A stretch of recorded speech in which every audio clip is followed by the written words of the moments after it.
there are 8 families. Nziki, go and do your homework. There are 8 families that owns the global economy. And they've created 5 institutions that sustains their ownership and power over the rest of the 8 billion citizens. You know what are those institutions? The White House. What does the White House do? It kills people. But the White House has sister organizations, the Union Building.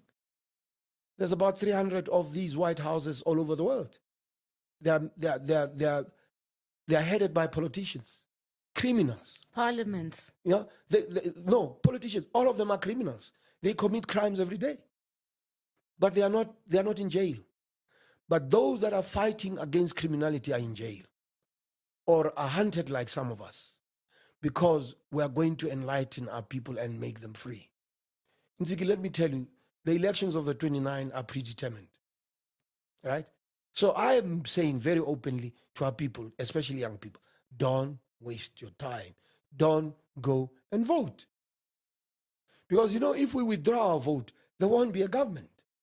But the problem with that is that the white people are voting, so it's just going to go to DA. No. Remember, there's a threshold. If white people were to vote in Nziki, they will not reach the threshold in which they would form a government. If Africans stayed away on the 29th, we would create an opportunity for us to have an economic CODESA and to usher back the monarchy. There is no institution, Nziki, that can lead this country, this continent, except the African monarchy. Because remember, kings and queens are not elected, they are born. They are not leaders by default, they are leaders by design. And therefore, that is what is very important. So I go back to your question. They created the White House.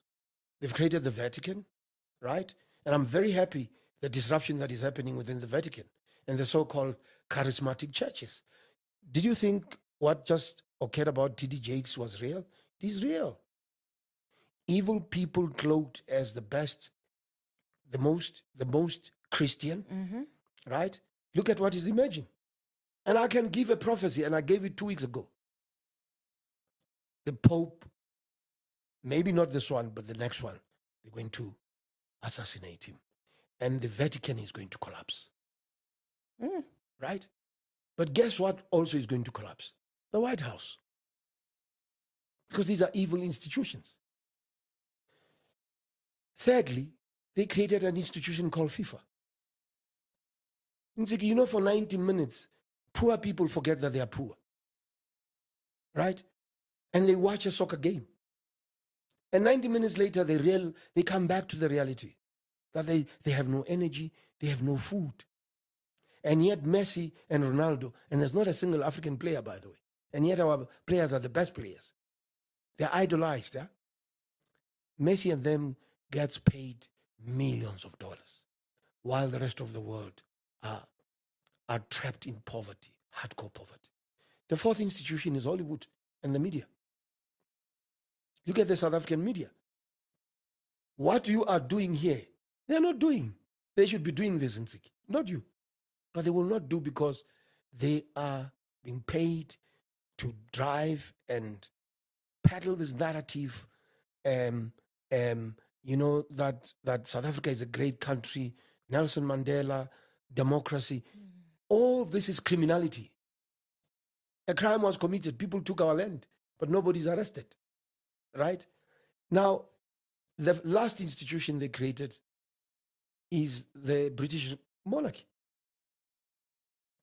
Criminal. There are still 16 countries run by Britain today. They are not free. Their sovereignty is surrendered to the British monarchy. And you call that the world is free? Let me conclude and say the world is where it is today, not because of evil men, but because of the silence of good men. And that is why, I've put together on the 17th and the 20th of May, as part of celebrating Africa Day, what we call the Africa Social and Economic Investment Colloquium at Sun City. 6,000 social entrepreneurs in the continent and the world will converge. And guess we're discussing only one issue. the Africa we want, which was launched by Dr. Nkosazana Dlamini Zuma in 2013.